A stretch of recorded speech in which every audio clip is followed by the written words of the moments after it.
Concept 13.4, Genetic Variation. In this recorded concept, we will be going over how the independent assortment of chromosomes, crossing over, and random fertilization all result in genetic variation within a population. We will be discussing the evolutionary significance of genetic variation. For this example, we are going to be using an organism that only has 2 chromosomes. It makes it much simpler. During meiosis, the chromosomes originally received from each parent are independently assorted into the resulting daughter cells. Sticking to Western convention, we'll say that the red chromosomes come from mom and the blue chromosomes come from dad. Let's look at 2 possibilities for independent assortment of the chromosomes within the resulting daughter cells. So in possibility 1, all of dad's chromosomes end up on one side of the metaphase plate during metaphase 1, and all of mom's on the other side. But we could have easily had a mix of the 2 on either side of the metaphase plate, like in possibility 2.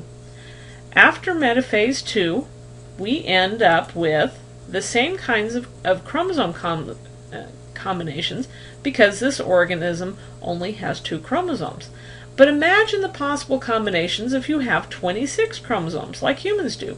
You would have a huge number of possible combinations. Now with our 2 chromosome containing organism, let's add crossing over. When bits of chromosome are switched between homologs, we get even more combinations. This, with independent assortment, leads to genetic variation within the resulting gametes.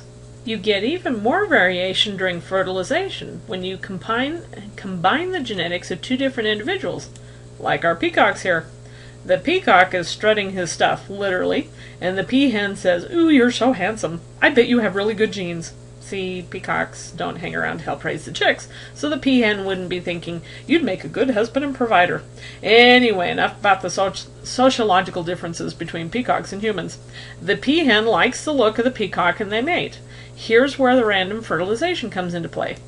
During egg formation, 3 of the 4 cells are eliminated. The hen puts all her energy into making one really big egg from each meiosis event. So 3 possible genetic combinations are eliminated per meiosis event. The peacock, on the other hand, keeps all the cells from each meiosis event, and they all go swimming toward the egg in the hen's reproductive tract. But only the sperm in front will fertilize this egg. All the other sperm with their genetic combinations are eliminated from fertilizing this egg. They may go and fertilize another egg. Peahens lay several eggs at a time, and each of those fertilization events will result in a genetically different individual. All of this results in genetic variation within the population of peacocks. So, what is the evolutionary significance of genetic variation within a population?